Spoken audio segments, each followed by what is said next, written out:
I personally don't say yes to every brand deal, and it's not because I can't, it's because I really want to build something a lot bigger than that. I genuinely believe if I can sell for someone else, I can sell for myself. And most people are building somebody else's dream because they are afraid of building their own. The truth is, I get a lot of emails from a lot of different brands, and some of them are bigger than others, some of them are smaller than others, but as a content creator, as an influencer, as somebody who has been in the game for a long time, affiliate links will never make you that much money unless you're one of the top in the company. Every time you make a sale, you are making them so much money. Like, they're making so much money off of you, which is why affiliate programs are a thing, which is why, being able to sell things through affiliate links is so popular. It really is easy for you to say yes to literally every brand. Like, I could sell 10 different pairs of leggings from 10 different brands, and I could be selling, big ticket products and walking pads, and I do sell affiliate links here and there, and I'll do like an Amazon link here or there, but I just don't like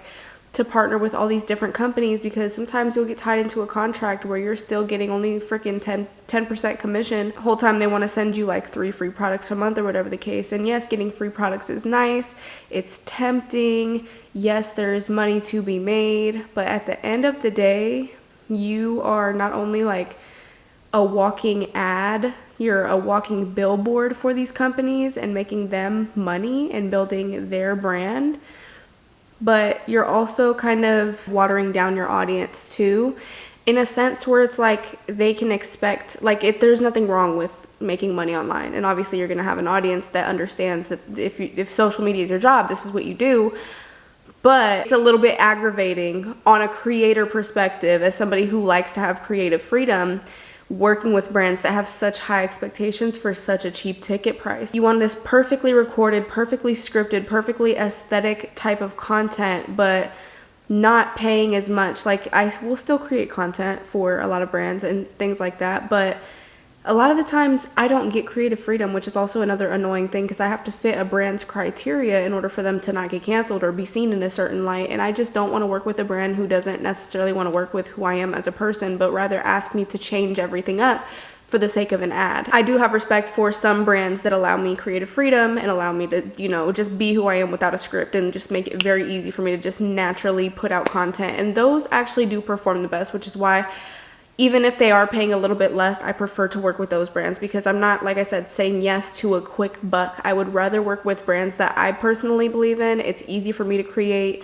And while I'm building my own empire, I don't want to work with every brand that reaches out just for the sake of, getting affiliate links and things like that. I am not a sales representative. I am a content creator. The only time I ever talk to other influencers about like who they're working with is when I'm trying to scope one out myself and be like, hey, these people reached out to me. Do you recommend them? Because I've had really bad experiences with a lot of brands running off, not paying me, even big brands that I still continue to see people push and, they would die by that brand. I'm like, I never saw a paycheck from them and I sold a lot of their products, but, I don't speak on some things because I'm not drama. I'm not drama and I don't really care because I just won't work with you again. Long story short, it's easy to sell somebody else's product because their brand is already a name and they are already valid as a brand. All you have to do is show up and collect the paycheck as long as you're creating. It's too easy to be let go from and too easy to let go of, okay? Does that make sense? I personally like to bet on myself. I made my own clothing brand because I believe that if it's my product, I'm more passionate about it. I can sell it more naturally. I know I believe in a product. That's how you make a sale. There's no lie being told. People can see and smell lies from a mile away. So people know when you're lying about something or you're just promoting something, but when you're actually recommending something because you believe in it, you use it, you stand behind it, that's a completely different marketing tactic and sales method that is actually successful. So if you are a trustworthy person who is always only pushing things that you believe in and you come out with your own product that you genuinely stand behind, your own brand that you stand behind, you don't really have to sell much. You know what I mean? You don't really have to say too much other than I genuinely believe in my product. Here's why. Try it out for yourself. If you like it, you recommend it to other people. And that's a natural form of marketing, organic form of marketing. And I believe that I can do that with the products that I want to offer. I already tell people about my journey, my background. I'm very honest about where I come from and who I was before and who I am now and how I got to where I am. My personal brand already does so well. So why wouldn't I be able to have a clothing brand that pairs with my personal brand. If I can sell somebody else's leggings 1,000 times, I can sell my own leggings 1,000 times. If I can get somebody to sign up for someone else's fitness membership, I can get 10 people to sign up for my own fitness membership, okay? The only difference is I'm actually building myself up. I'm building my own dream. Yes, it is going to take a lot longer, but I'm okay playing the waiting game because I am not a picky person. I am not a materialistic person at this point in my life. I feel like I've done my fair share of going through materialistic items and being like, this isn't even really what I want. I don't even like being inside that much. I would literally sleep on a futon instead of a mattress if it meant that I could live on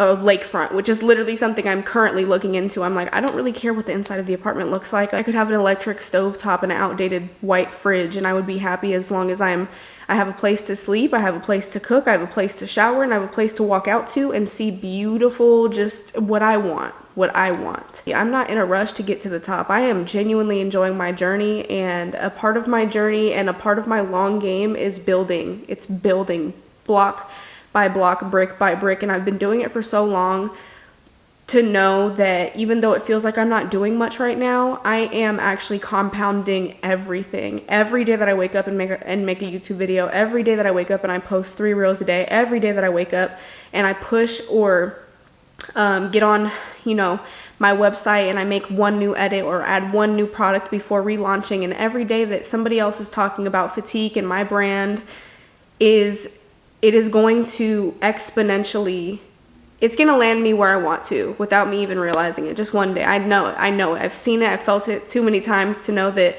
as long as I'm consistent, I will get to where I need to be. I'm not in a rush to the top, and I'm happy with the journey as long as I'm just doing what I want, which is just traveling, getting outside, making new friends, talking to people, and sharing my story. And honestly, that's all I can ask for, and I'm happy with it. So I'm building my empire while I'm doing what makes me happy. And I don't believe that I have competition because I believe that what I have to offer and my personal brand and my personal story is one of one. It's not that nobody else has a story to share, but my own story, my own brand, my own personality, my own creativity, my own brain is my own. You know what I mean? Like, nobody's above me and nobody's beneath me, but I will just say that every human on this planet is unique in their own way.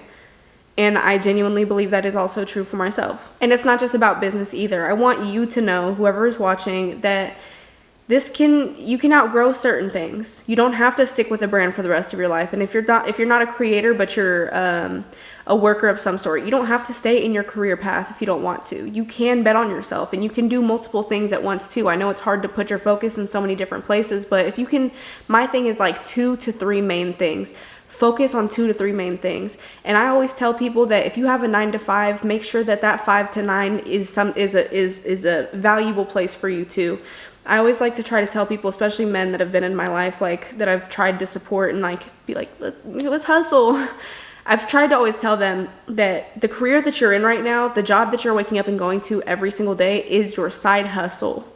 Your main career is going to be whatever hustle you end up going with, whatever business you end up wanting to, we can work on it together, we can brainstorm things or whatever. That is going to be your main job. Like I said, you can outgrow certain things. If you don't want to work forever, start treating your job like the side hustle and start treating your business and your empire as the main hustle. That is the job. Your real job is the supplemental income to build your dream life. Now, are there negative aspects that come with this? Yes. Do I feel like there's FOMO? Like there's people out there that are making more than me in certain aspects and yes, there are people that make more than me doing what I do. There's fear, right? I don't know exactly what I'm doing, but that's also the beauty in it too, is there's beauty in not knowing, because I don't really have much to lose, especially after literally packing my whole life up and moving across the country. I really don't have much to lose. Like, I could lose everything that I've saved up and everything like that. That's the risk that we have to take. But they say learn while you're young, right? So yes, there is a fear that comes with it. Yes, there is a fear of missing out.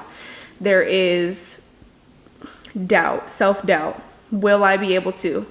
I just don't dwell on that, because I don't believe that that's true. I believe as long as I'm consistent and I rep everything out and I learn from my failures, I will be okay no matter what.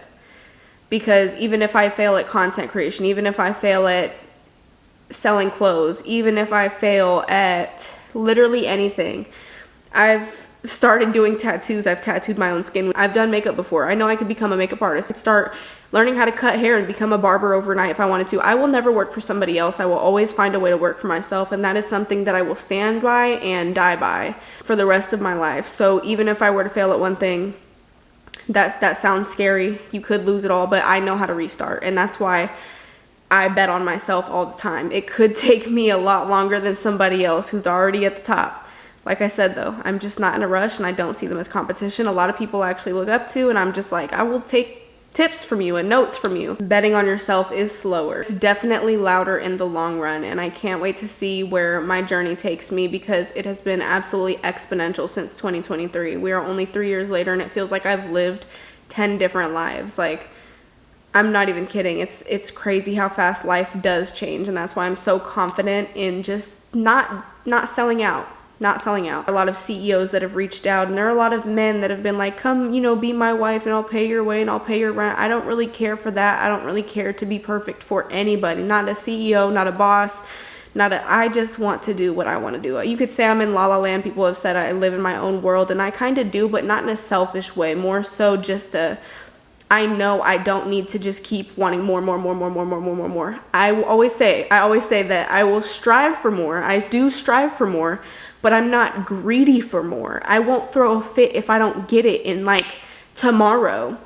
If I want something, I'm more than happy to work for it. And when I do work for it, it keeps me humble, and it keeps me at peace, and it keeps me grounded, and it keeps me happy. And it just helps me share my story even more. It just helps me push other people to do the exact same thing. And that's really what makes me happy. I don't really care to impress anybody at the top so I can cheat my way to the top. I'm not in a rush to the top. If I get there, that's great, but my top might not be the next person's top. So if you're watching this and you're waiting for a sign to either change your career or get into content creation or do something for yourself and finally build that brand, do it. There's nothing, you got nothing to lose. One planet, one life, one world, one temple, one body, one brain, one mind, one chance is all you get. So you might as well bet on yourself, and you might as well lock in and just stay consistent and rep it out. You've got nothing to lose but time. That's it. That's it. Clock is ticking, and that's it. Stop building everybody else's dream and start building yours, because this is it.